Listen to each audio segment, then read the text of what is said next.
Hello guys, and I am back today with another video with another book haul.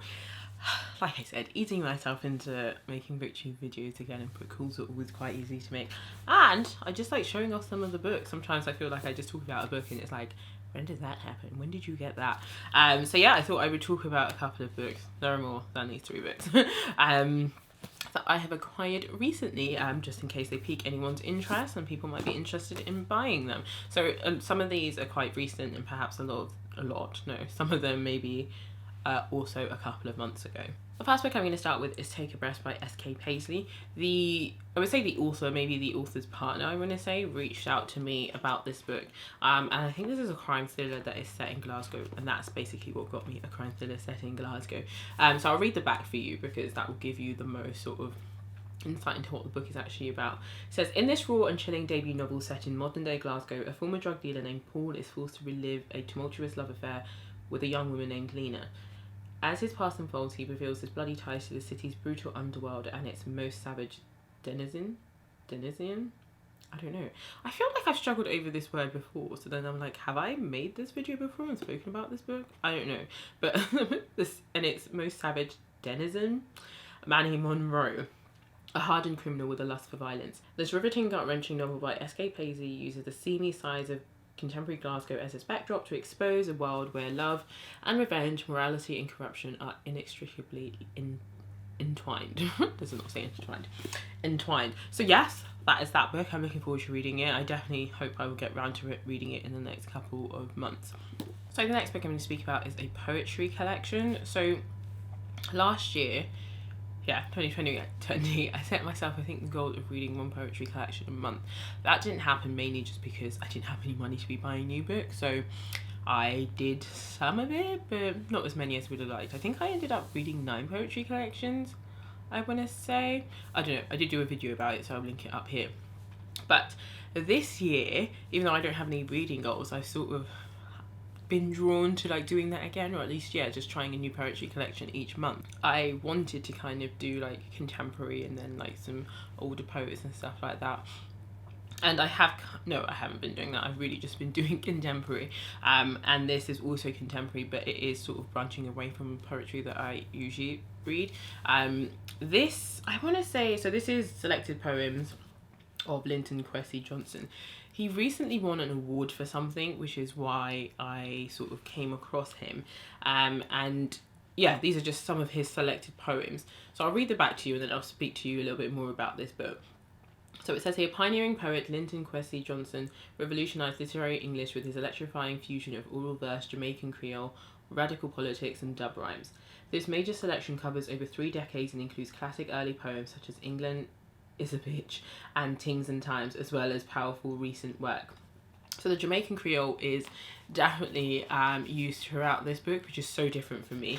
It's not like what I was expecting, I guess, even though I'd read the blurb for this. It's not what I was expecting, especially as it's not one that I am familiar with or understand very well. So yeah, no, I've read a couple of poems from this, but I'm gonna sit down properly and actually start taking my time to read through this. But yeah, so I think I'm averaging about 1 poetry collection a month, and I'm just trying to broaden my reach in terms of the different poetry I read. And yeah, because a lot of the poetry I read I do feel can be quite Instagram-esque, which I don't have a problem with. Some of them I really enjoy, some of them I'm like, no, but it's definitely a varied collection.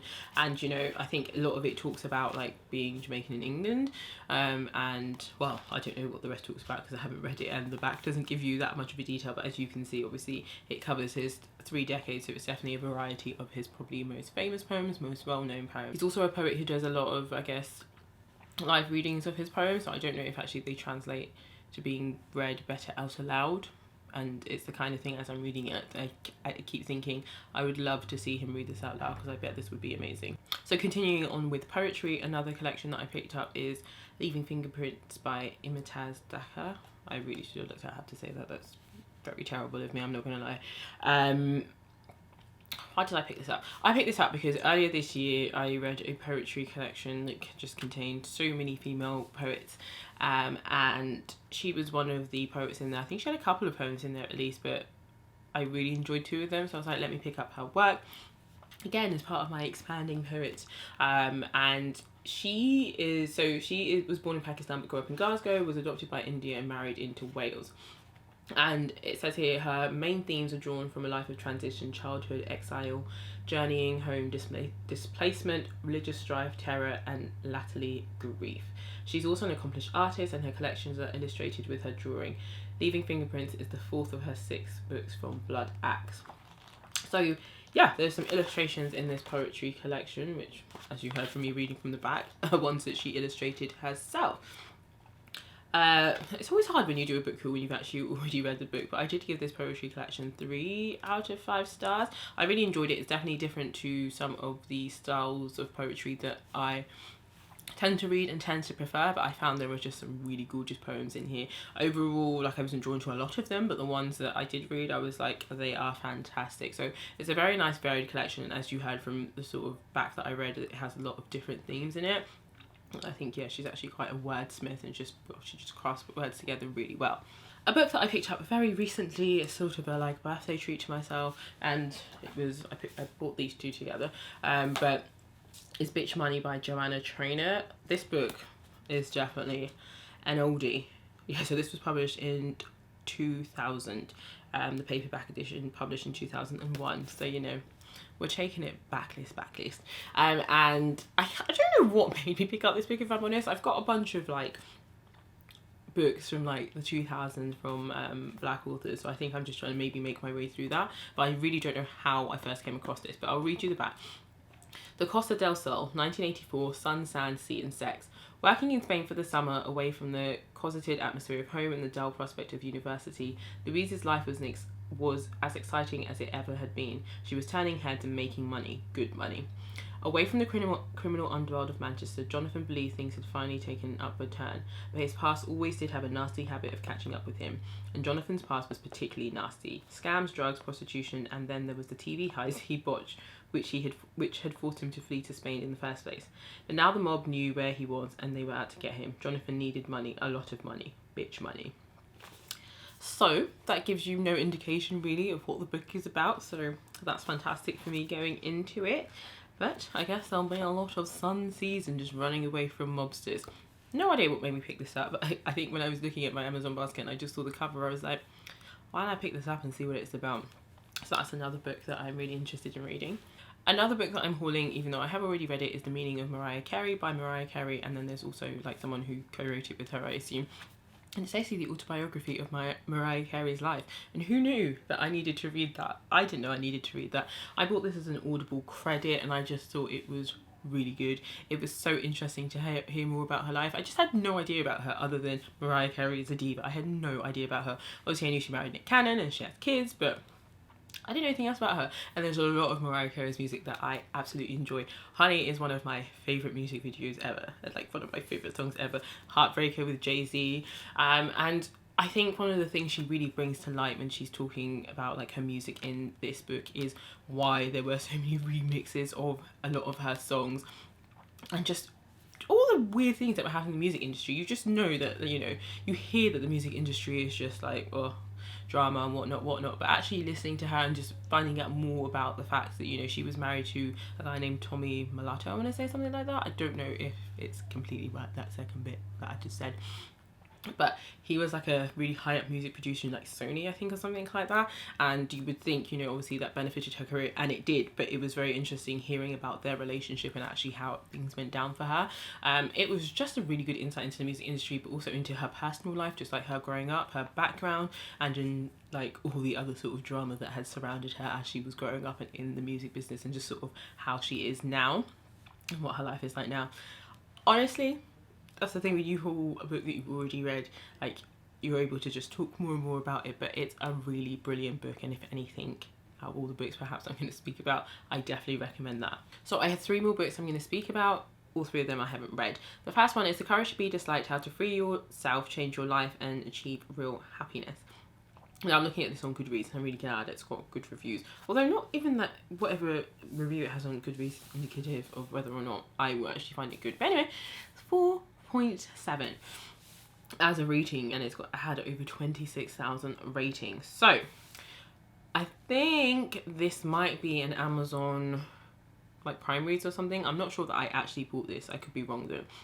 I'll read to you what it's about. The Japanese phenomenon that teaches us the simple yet profound lessons required to liberate our real selves and find lasting happiness. The Courage to Be Disliked shows how to unlock the power within yourself to become your best and truest self, change your future, and find lasting happiness. Using the theories from Alfred Adler, one of the three giants of 19th century psychology alongside Freud and Jung, the authors explain how we are all free to determine our own futures free of the shackles of the past experiences, doubts, and the expectations of others. It's a philosophy that's profoundly liberating, allowing us to develop the courage to change and to ignore the limitation that we and those around us can place on ourselves. The result is a book that is highly accessible and profound in its importance. Millions have already read and benefited from the wisdom, yada yada, and now it's been published in English for the first time. I feel like the title of the book sounds very serious, and I think it definitely had to be an Amazon Prime Reads because it's not something I sought out on my own. I don't think I have an issue with being disliked. Of course, I would like people to like me, but whereas I am definitely a bit of a people pleaser, I'm not one of those people that goes out of my way to like make sure people I don't even know like me. So I definitely feel like it's an Amazon Prime Read, and it sounds interesting. I'm really interested to see what lessons they're going to share. I think what makes this even more interesting really is from the fact that it's not told from like a Western audience, it's from a Japanese perspective. So perhaps I won't be having to read the same old American jibber jabber that I have to read. So I'm looking forward to this one. Oh, sorry. So I said I had 3 books, but one of them I have actually watched. The final book is a book that I have had in my Amazon basket for so long, and then it came on the Amazon's daily Kindle deals, and I was like, yes, I will be picking that up, because otherwise I don't know when I'll ever pick it up. And that is Thinking Fast and Slow by Daniel Kahneman. And again, I'll read you what it's about, because I don't actually know why this has been sitting in my Amazon basket. It's been sitting there for like over 5 years, so I do not for the life of me have the recall as to why I put it in my Amazon basket. But here we go. In the highly anticipated Thinking Fast and Slow, Kahneman takes us on a groundbreaking tour. Yeah, that is right. That's how you say it, Kahneman.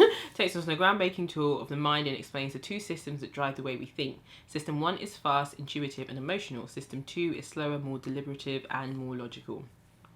Kahneman exposes the extraordinary capabilities and also the faults and biases of fast thinking and reveals the pervasive influence of intuitive impressions on our thoughts and behaviour, the impact of loss aversion and overconfidence on corporate strategies, the difficulties of predicting what will make us happy in the future, the challenges of properly framing risk at work at home, the profound effect of cognitive biases on everything from playing the stock market to planning the next vacation. Each of these can be understood only by knowing how the 2 systems work together to shape our judgments and decisions. Engaging the reader in a lively conversation about how we think, Kahneman reveals where we can and cannot trust our intuitions and how we can tap into the benefits of slow thinking.